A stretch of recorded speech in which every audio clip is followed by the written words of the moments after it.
Welcome to HardScript. Help me reach 5,000 subscribers. Support the video with a like and leave your thoughts in the comments. She came back at 12:17 a.m. Hair a mess like she'd been somewhere loud. Perfume so thick it lingered in the doorway like a question I didn't ask.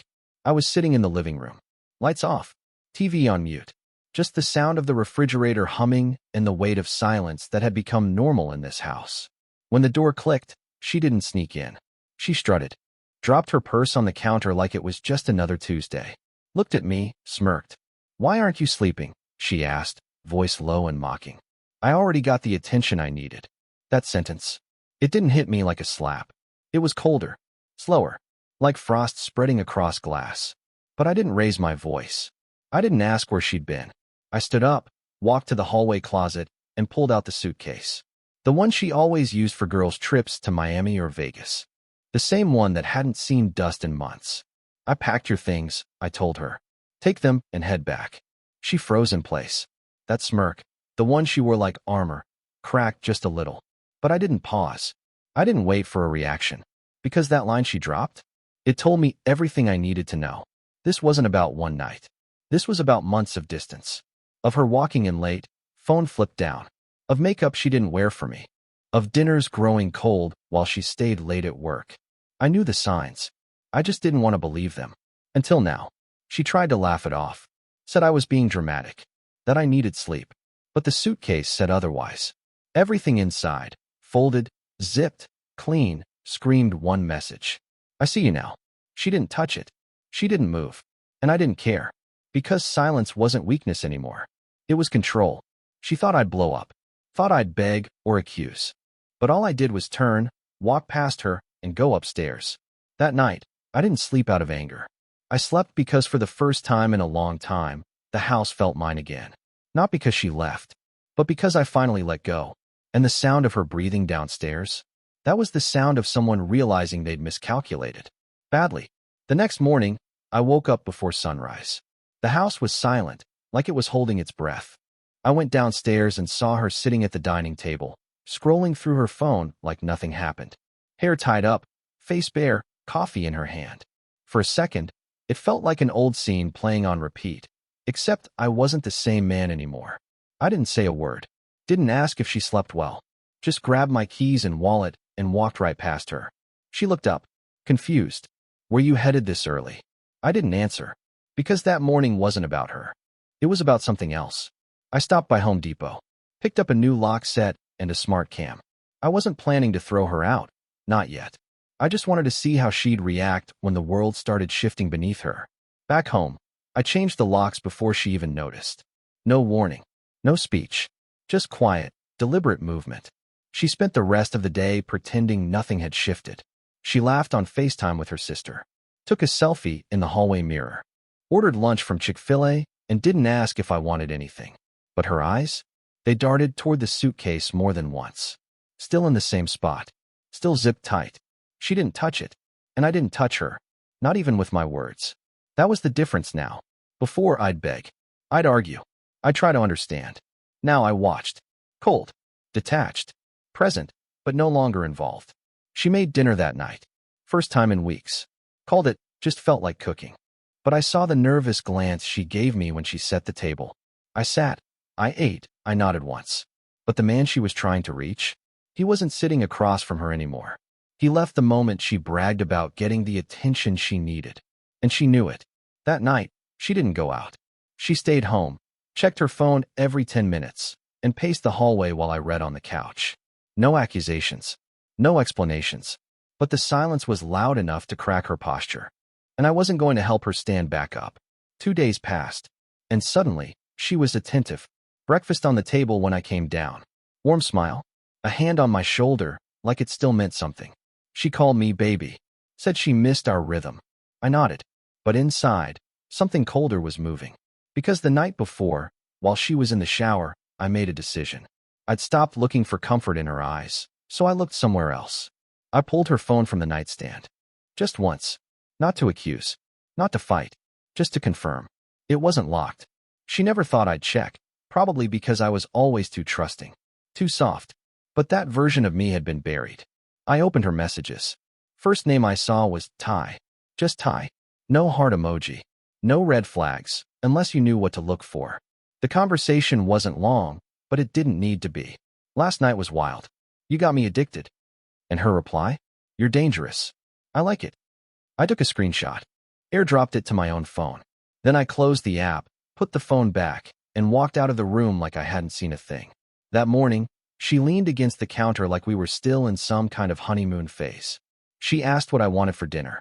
Mentioned Olive Garden like it was our thing. It used to be, before her loyalty found another address. I looked at her, really looked, and realized something strange. She wasn't hiding a secret. She was hiding the fact that she thought I didn't know. And that gave me more power than any confrontation ever could. So I played my role. Said, pasta sounds good. And watched her light up like the world was healing. But I wasn't healing. I was preparing. I started sleeping in the guest room. Told her it was for my back. She acted concerned, said she understood, but I could see the shift behind her eyes. She started checking my location, asking where I was going. But I gave her nothing. Just quiet. Movement. No explanations. No accusations. And when I caught her standing in the hallway at 2 a.m., holding her phone and staring at the bedroom I no longer slept in, I knew. She was starting to feel it. The silence. The distance. And for the first time, she was no longer sure who held the power in the house. There's a silence that doesn't just fill a room, it exposes it. And by the fourth day, that silence was everywhere. I stopped coming home right after work. Took long drives instead. Parked outside Waffle House. Let the hum of traffic numb my thoughts while I sipped bitter coffee and let the hours stretch. No texts. No calls. I wasn't ghosting her. I was becoming air. Intangible. Out of reach. Still there, but not for her. When I walked through the door that night, she was pacing the kitchen. I could smell she'd lit a Target candle and cooked something she knew I used to love, like that could rewind what she'd broken. She looked up, trying to act casual, but her eyes flicked to the clock. Midnight. I didn't explain where I'd been. Didn't say a word. Just grabbed a bottle of water, walked past her, and disappeared into the guest room. That's when the messages started. Not texts. No, she was too prideful for that. She started leaving little notes. On the bathroom mirror. In my car. Even one tucked inside my jacket pocket. Miss you. But the silence I gave her in return? It was surgical. She wasn't just dealing with absence anymore. She was dealing with irrelevance. And it broke something in her. She tried turning the charm up again. New lingerie. Wine nights. Music playing when I got home like we were college kids again. But the music just echoed. Because I didn't speak. I didn't reach. I didn't even look. I was done playing the part of a husband when the role had become fiction. I started staying gone longer. Overnight once. Checked into a small motel just outside town. Nothing fancy, just space. When I returned the next morning, she was waiting. Hair messy. Eyes red. No makeup. She asked where I'd been. Voice low, trying not to tremble. I told her I went out. She asked if I was with someone. I didn't answer. And that silence? It wasn't denial. It was a message. You don't get that access anymore. She didn't speak after that. Just walked away, shoulders stiff. That night, I caught her staring at her own reflection in the dark kitchen window. And for the first time, I think she saw what I'd already accepted. She wasn't the main character anymore. There comes a moment when the silence turns from a reaction into a strategy. That moment came on a Wednesday morning. She was in the shower, steam clouding the mirror, music humming from her phone. And I was standing by the bedroom window, holding a card. It was new. Black. Clean. Connected to a new account she didn't know about. A week earlier, I met with a lawyer. Quiet office, firm handshake, no drama. We didn't talk about betrayal. We talked about separation of assets, exit planning, timelines. He told me, "You're doing this the right way. Controlled. Smart." I nodded. Because I wasn't trying to destroy her. I was just done building with someone who'd already started packing their bags, emotionally, if not physically. So I made moves. Started pulling back from joint accounts. Created backups of every important document. Titles. Deeds. Insurance. Started redirecting my paycheck to the new account. By the time she noticed anything was different, I'd already secured everything. And I didn't need to say a word. That evening, I got home later than usual. She asked if I wanted dinner. I said I already ate. She blinked like she didn't hear me. Then tried again, asked if I wanted to watch something. I told her I had work. She stood there, just stood. Like she didn't know what to do with a version of me she couldn't access.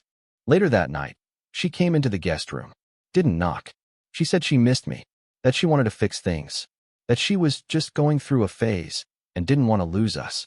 I listened, didn't interrupt, didn't say she was lying, didn't mention Ty, just watched her face carefully and realized she still thought she was in control. So I did the only thing left to do. I gave her nothing. No apology, no comfort, no hint of my plan, just a nod and the words, "We'll talk later." But later never came, because while she slept, I emailed my attorney the green light. Phase 2 was in motion. The first sign she noticed was small. Her favorite Amex didn't go through at Costco. She texted me, annoyed, asked if there was a problem with the account. I waited 2 hours to respond. Told her I'd moved some things around for budgeting. She left it at that. But I saw the typing bubble flash, vanish, flash again. By the end of the week, 3 of our shared cards were declined.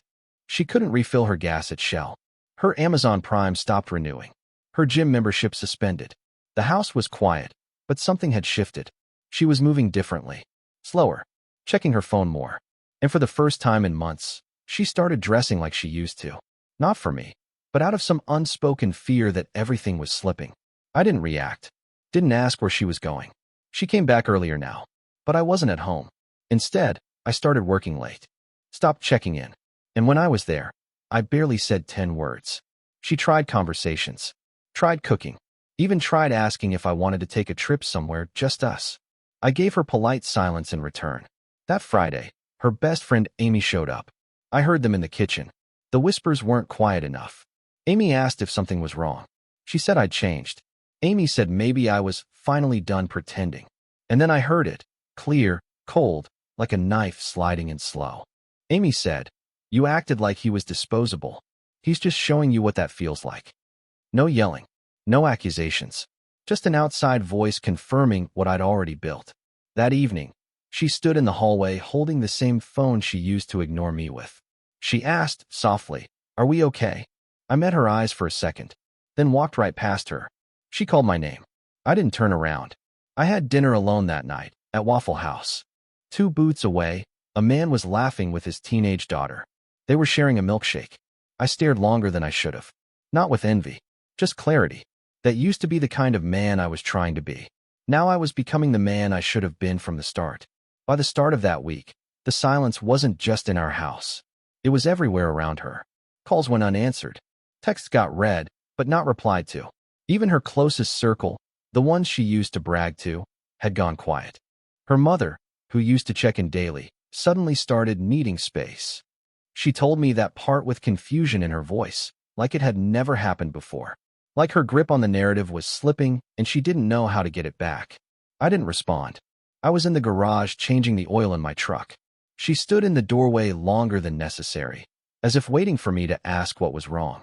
But I never did. Later that day, I noticed she'd cleaned the kitchen, lit a candle from Bath & Body Works, even made coffee, the way I like it. I didn't touch it. She poured it out 2 hours later. That night, she sat across from me on the couch and pretended to scroll through Instagram. But the screen didn't move. Her fingers didn't swipe. I could feel her watching me from the corner of her eye. There was a time when she'd sit next to me and bury herself in her phone while I begged for 5 minutes of her attention. Now she was studying me like I was the last signal in a storm. But the signal was dead. At work, I started showing up earlier. Sharper. I wasn't dragging anymore. Coworkers noticed. My boss mentioned something about leadership potential. It wasn't just that I was functioning better. I was becoming untouchable. And still, I said nothing. On Thursday, I got a message from Amy, her friend. Short. "She's breaking down." I left it on read. That night, her eyes were red. She didn't speak. She just walked past me, climbed into bed, and stared at the ceiling like it might give her answers I wouldn't. It didn't. I'd already moved all my essentials to a new place. Rented. Unfurnished. But it was clean. And silent. Exactly how I needed it. She didn't know yet. But the final act had already started.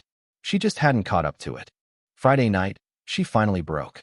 I had just gotten back from Costco. A trunk full of groceries, most of them just for me. New routines. New rhythm. She stood in the hallway, barefoot, in that same oversized hoodie she used to wear on lazy Sundays. Back when Sundays still felt like something. Her voice cracked when she asked, "What happened to us?" It wasn't dramatic. It wasn't loud. It was soft, desperate, like she was trying not to fall apart before the sentence even ended. But I didn't look up from the bags. I kept unloading. Milk, eggs, protein bars, a bottle of Jack I hadn't touched in months. I didn't answer because there was nothing left to explain. The answers had already played out in silence, in the gaps she ignored, in the nights she came home late smelling like expensive cologne and lies. She said, "I miss you." I said nothing. Her eyes filled. Not tears, just the weight of finally seeing what I had seen for months. "You used to fight for us," she whispered. I zipped the fridge shut. There it was, the final nail. She still thought I'd come back if she said the right combination of regrets. Like I was a puzzle waiting to be solved. But I wasn't a puzzle.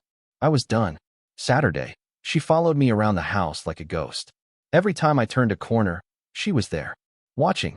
Hoping. She made breakfast. I ate mine on the porch. She brought out 2 coffees. I left mine on the table until it went cold. That night, I got a call from someone I hadn't talked to in a while. My brother, Scott. He asked if I was free next weekend for a trip.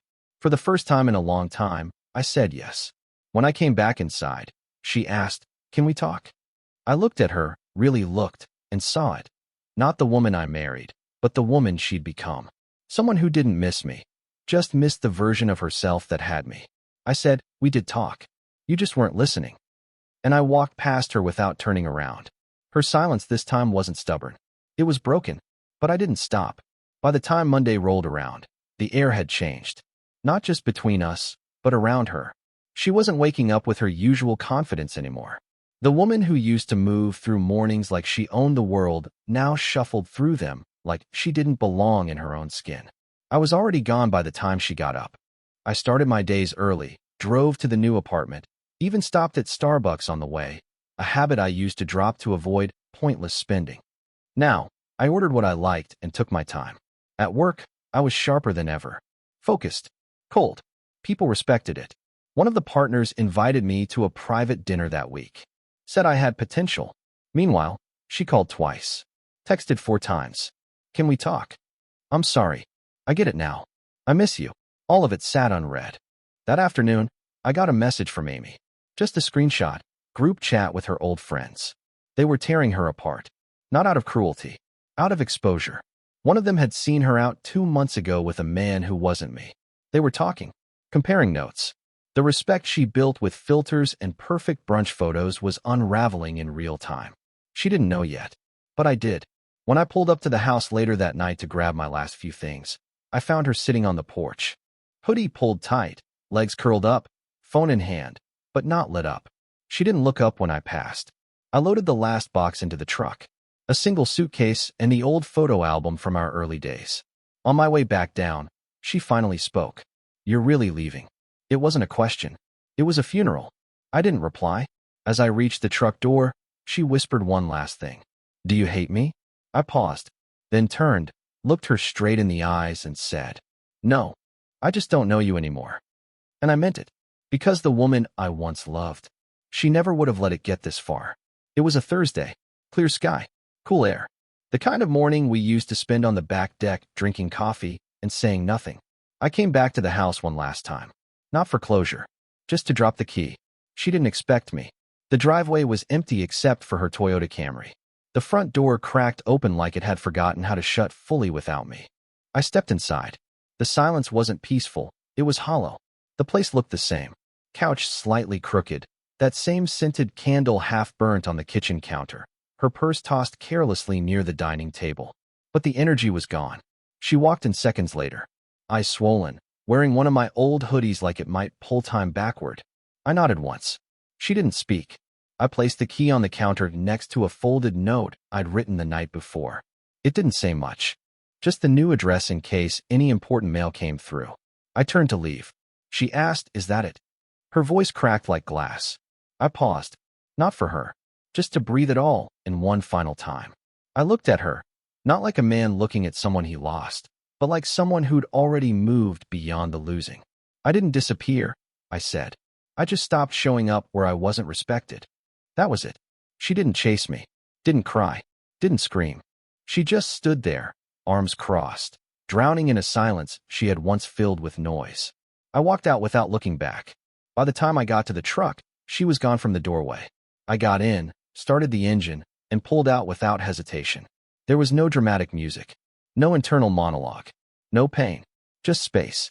Space I earned, space I own now.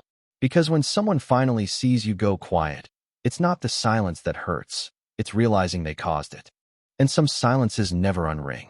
Support the channel by liking, commenting, and subscribing. I promise even more interesting stories.